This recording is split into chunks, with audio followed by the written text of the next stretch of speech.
समर्पण ग्रंथमाला है, मेरा आज़माया सहारा।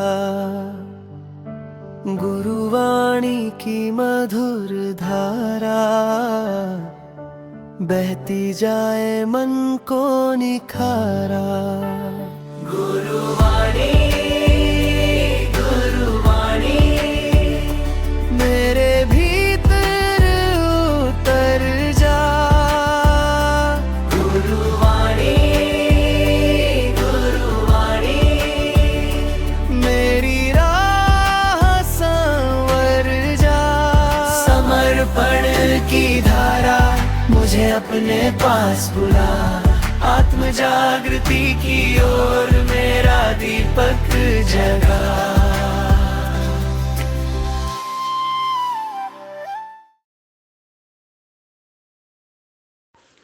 अभी सब मिलकर गुरु आवाहन करेंगे। गुरु ब्रह्मा गुरु विष्णु गुरुदेवो महेश्वरा, गुरु साक्षात परब्रह्म तस्मै श्री गुरुवे नमः।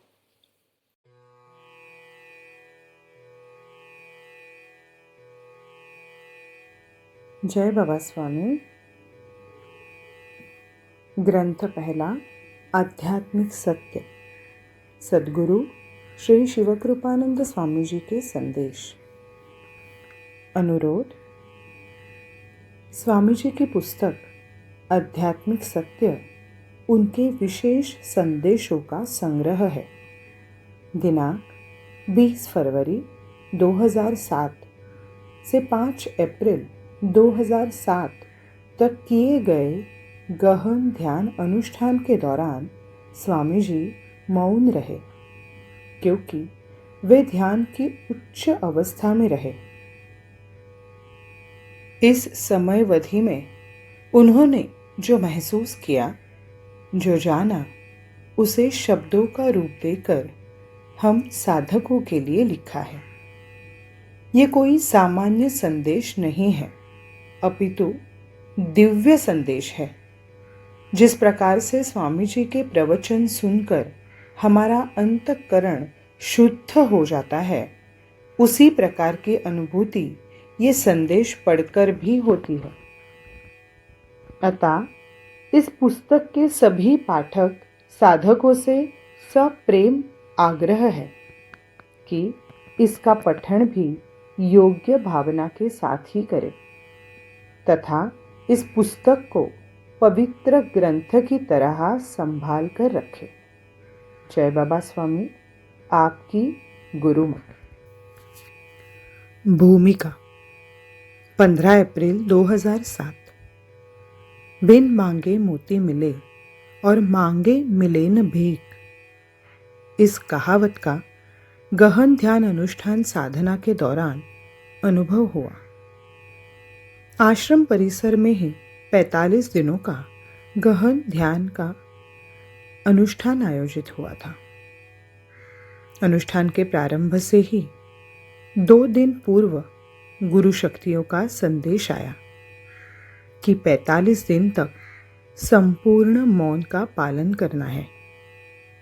मौन के साथ अनुष्ठान प्रारंभ हुआ और अनुष्ठान जैसे जैसे आगे बढ़ा तो ऊर्जा शक्ति के रूप में संग्रह होना शुरू हुई।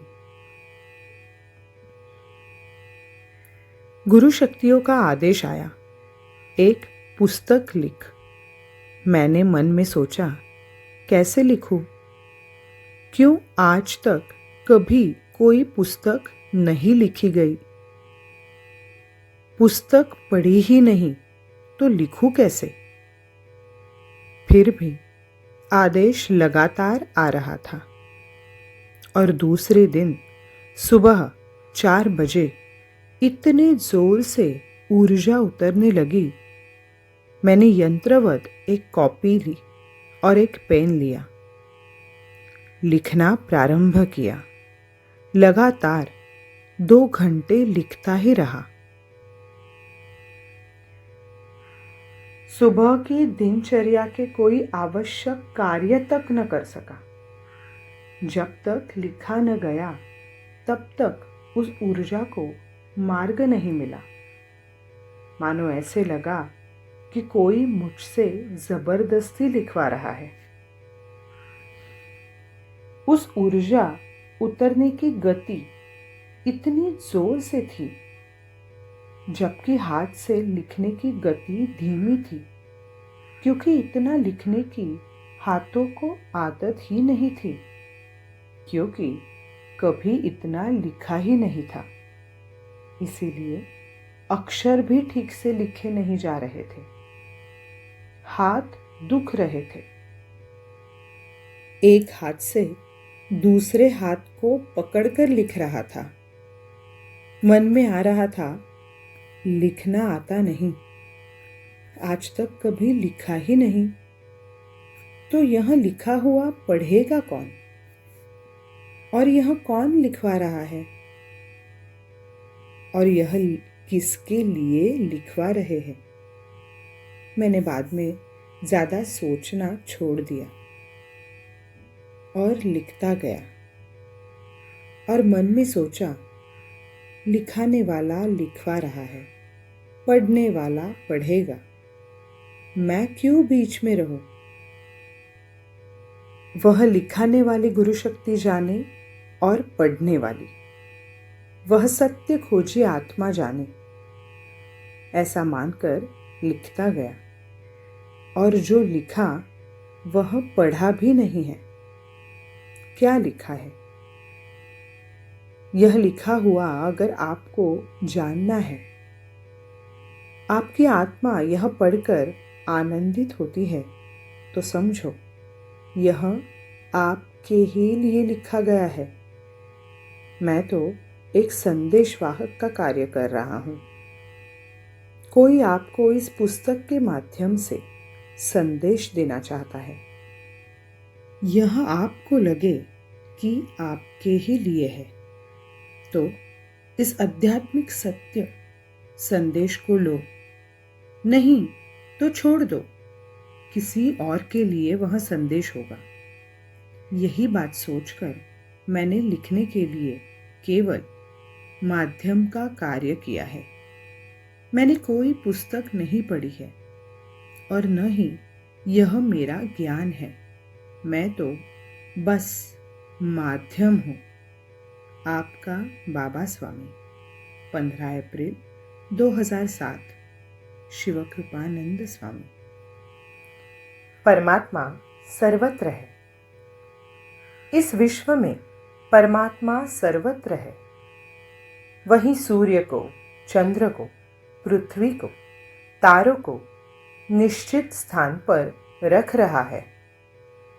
वही भूमि पर संतुलन रख रहा है। पानी की मात्रा बढ़ने नहीं दे रहा है। मनुष्य अति विचार करके वैचारिक प्रदूषण कर रहा है, जिससे गर्मी बढ़ रही है और उसी से ग्लोबल वार्मिंग का खतरा उत्पन्न हो रहा है। अधिक गर्मी बढ़ने पर बर्फ पिघल जाएगी और सर्वत्र पानी हो जाएगा। पृथ्वी की जमीन डूब जाएगी। प्रकृति का संतुलन बिगड़ जाएगा।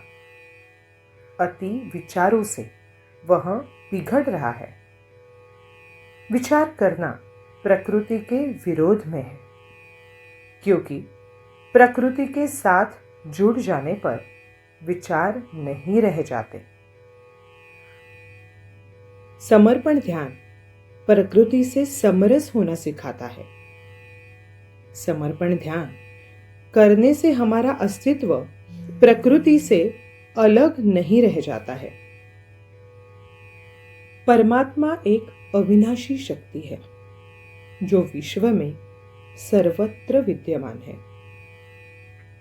परमात्मा ही सारे ब्रह्मांड का संचालन व नियंत्रण कर रहा है। परमात्मा को किसी धर्म के दायरे में बांधा ही नहीं जा सकता है। परमात्मा कल भी था, आज भी है और कल भी रहेगा। परमात्मा सजीव व निर्जीव दोनों में समान रूप से विद्यमान रहता है। कई निर्जीव स्थान भी परमात्मा की अनुभूति कराते हैं। हम सजीव हैं, इसीलिए सजीव से हम आसानी से ग्रहण कर सकते हैं। एक बार आपके भीतर का परमात्मा जागृत हो जाए तो आपको बाहर की परमात्मा के दर्शन सर्वत्र होने लग जाते हैं।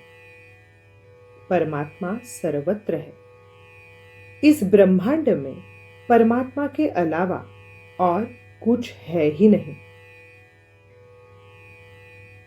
परमात्मा की न कोई शुरुआत है न अंत है।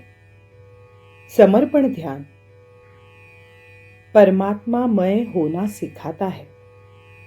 आप जैसे जैसे ध्यान में गहरे उतरते जाते हैं, वैसे वैसे आपका मैं का अहंकार परमात्मा में विलीन होने लग जाता है और ध्यान की उच्च अवस्था में आप ही परमात्मामय हो जाते हो।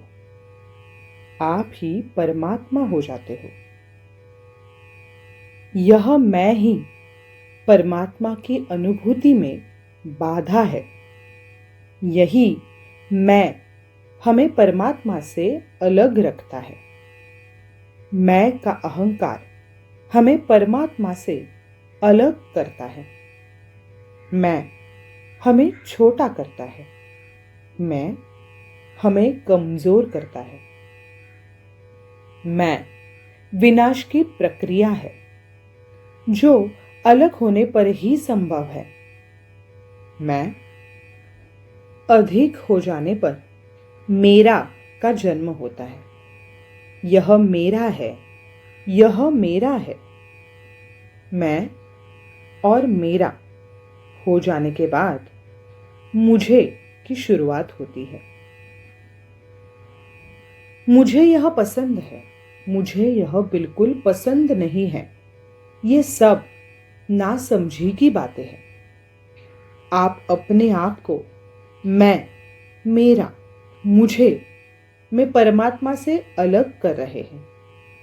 आप अगर अलग हो जाओगे तो परमात्मा को कैसे पाओगे? आपको परमात्मामय होना है। आप पानी की बूंद नहीं हो, आप अथांग सागर हो। इस बात को सदैव ध्यान में रखो। अलग अस्तित्व के कारण ही सागर बूंद कहलाता है, अन्यथा वह सदैव सागर ही होता है। खतरा बूंद को होता है, मिटने का डर बूंद को होता है, सागर को नहीं। यह मैं का अहंकार हमें बूंद बनाता है। इसीलिए हमें इस मैं को ही समाप्त करना है। इसी मैं की विनाशक प्रवृत्ति को नष्ट करना है।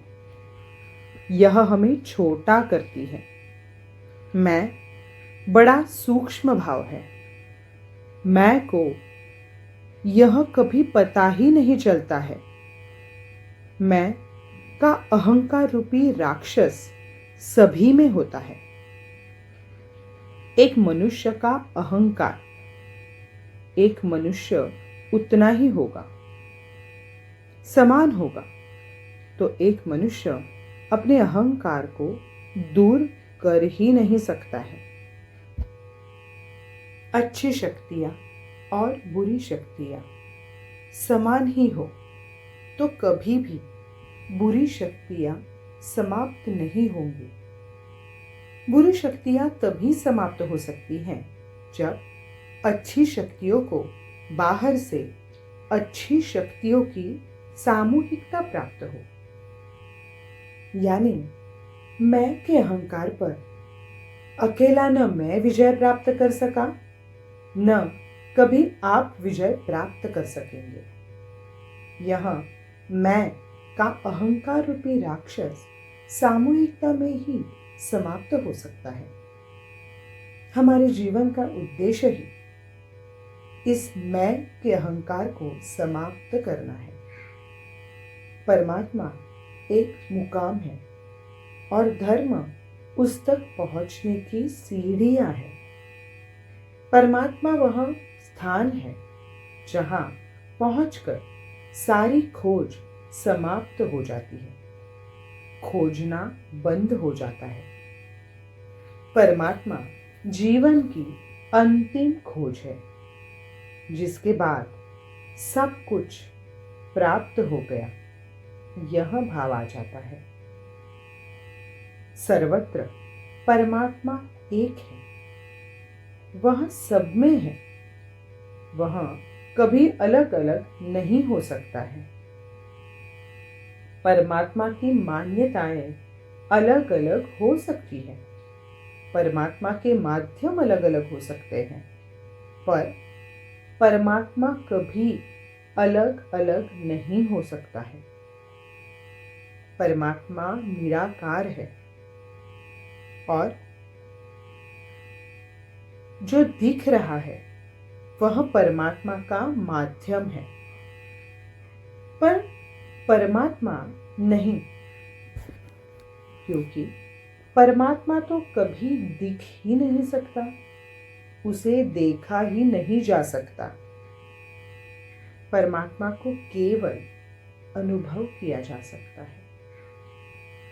परमात्मा के पास पहुंचने का रास्ता हृदय से है, बुद्धि से नहीं। परमात्मा कोई शरीर नहीं हो सकता है, क्योंकि शरीर नाशवान है और परमात्मा तो अविनाशी है। कोई शरीर परमात्मामय हो सकता है, लेकिन परमात्मा नहीं हो सकता। जो शरीर परमात्मामय हो जाता है, यानी जो शरीर अपना अस्तित्व खो देते हैं, जो एक से अनेक हो जाते हैं, ऐसे शरीर परमात्मा के माध्यम बन जाते हैं। ऐसे माध्यम शरीरों के द्वारा परमात्मा तक पहुंचा जा सकता है, क्योंकि ये शरीर पहुंचे हुए होते हैं। ऐसे माध्यमों के सानिध्य में परमात्मा की अनुभूति होती है, परमात्मा का एहसास होता है। परमात्मा के सानिध्य में मन को शांति और दिल को चैन मिलता है। परमात्मा का सानिध्य मनुष्य को सदैव अच्छा लगता है।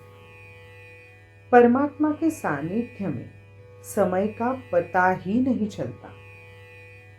परमात्मा के सानिध्य में साल भर ऐसा बीतता है जैसे एक पल बीता हो।